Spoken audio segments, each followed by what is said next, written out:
മന്ത്രിമാരുടെ സാധ്യതാ പട്ടിക ഇങ്ങനെ. UDF സർക്കാരിലെ മന്ത്രിസഭാ രൂപീകരണ ചർച്ചകൾ പുരോഗമിക്കുമ്പോൾ മന്ത്രിമാരുടെ എണ്ണത്തിലും വകുപ്പ് വിഭജനത്തിലും ഇത്തവണ ശ്രദ്ധേയമായ മാറ്റങ്ങൾക്ക് സാധ്യത ഉയരുന്നു. മുന്നണിയിലെ പ്രധാന ഘടകകക്ഷികൾ കൂടുതൽ മന്ത്രിസ്ഥാനവും പ്രധാന വകുപ്പുകളും ലക്ഷ്യമിട്ട നീക്കങ്ങൾ ശക്തമാക്കിയിരിക്കുകയാണ്. മുസ്ലിം ലീഗ് 5 മന്ത്രിസ്ഥാനത്തിനായി അവകാശവാദം ഉന്നയിക്കുന്നുണ്ടെങ്കിലും ഇക്കുറി 4 മന്ത്രിമാരെ മാത്രമാകും ലീഗിന് ലഭിക്കുക എന്നാണ് സൂചന. മുസ്ലിം ലീഗിന് 4 മന്ത്രിസ്ഥാനങ്ങളും അധിക പദവികളും ഉൾപ്പെടുന്ന പുതിയ ഫോർമുല പരിഗണനയിലുണ്ടെന്നാണ് ലഭിക്കുന്ന വിവരം. MK മുനീറിനായി ഭരണപരിഷ്കാര കമ്മീഷൻ അധ്യക്ഷ സ്ഥാനം ലീഗ് ആവശ്യപ്പെടുന്നുണ്ട്. KPM മജീദിനെയും ഒരു പ്രധാന പദവിക്കായി പരിഗണിക്കണമെന്ന നിലപാടും പാർട്ടിക്കുണ്ട്. മുഖ്യമന്ത്രി ഉൾപ്പെടെ കോൺഗ്രസിന് 12 മന്ത്രിമാരാണെന്നത് നിലവിലെ ധാരണ. എന്നാൽ ഒരു സീറ്റ് കൂടി നേടാനാകുമോ എന്നതും പാർട്ടി പരിശോധിക്കുന്നുണ്ട്. ചെറുകക്ഷികൾക്ക് ഓരോ മന്ത്രിസ്ഥാനങ്ങൾ വീതം ലഭിക്കാനാണ് സാധ്യത. RMP മന്ത്രിസ്ഥാനം ആവശ്യപ്പെടില്ലെന്ന വിലയിരുത്തലുമുണ്ട്.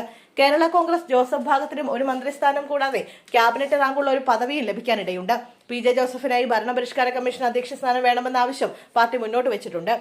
KDP നേതാവ് മാണി സി കാപ്പന് മന്ത്രിസ്ഥാനം പകരം ചീഫ് വിപ്പ് പദവി നൽകാമെന്ന നിർദ്ദേശവും ചർച്ചയിലുണ്ട്. വകുപ്പ് വിഭജനത്തിൽ റവന്യൂ വകുപ്പിനായി ജോസഫ് ഗ്രൂപ്പും മുസ്ലിം ലീഗും താൽപര്യം പ്രകടിപ്പിച്ചിട്ടുണ്ട്. റവന്യൂ ലഭിക്കാത്ത പക്ഷം പൊതുമരാമത്ത്, ടൂറിസം അല്ലെങ്കിൽ പൊതുവിദ്യാഭ്യാസവും ഉന്നത വിദ്യാഭ്യാസവും ഒരുമിച്ച് നൽകണമെന്ന ആവശ്യം കേരള കോൺഗ്രസ് ഉന്നയിക്കുമെന്നാണ് വിവരം. ആരോഗ്യവകുപ്പിനും ലീഗിന് പ്രത്യേക താൽപര്യമുണ്ട്. CMB, തുറമുഖവും സഹകരണ വകുപ്പും ആവശ്യപ്പെടാനാണ് സാധ്യത. KSRTC ഉൾപ്പെടുന്ന ഗതാഗത വകുപ്പ് കോൺഗ്രസ് ഏറ്റെടുക്കുമെന്നാണ് സൂചന. വിദ്യാഭ്യാസ വകുപ്പും കോൺഗ്രസ് കൈവശം വെക്കാൻ സാധ്യതയുണ്ട്. സ്പീക്കർ സ്ഥാനത്തേക്ക് നിലവിൽ വരുന്ന പ്രധാന പേര് തിരുവഞ്ചൂർ രാധാകൃഷ്ണന്റേതാണ്. അദ്ദേഹം മന്ത്രിസഭയിലെത്തുന്ന സാഹചര്യത്തിൽ സ്പീക്കർ സ്ഥാനത്തേക്ക് റോജി M. ജോണിന്റെ പേരും പരിഗണനയിൽ വന്നേക്കും. മന്ത്രിമാരുടെ സാധ്യതാ പട്ടിക ഇങ്ങനെയാണ്.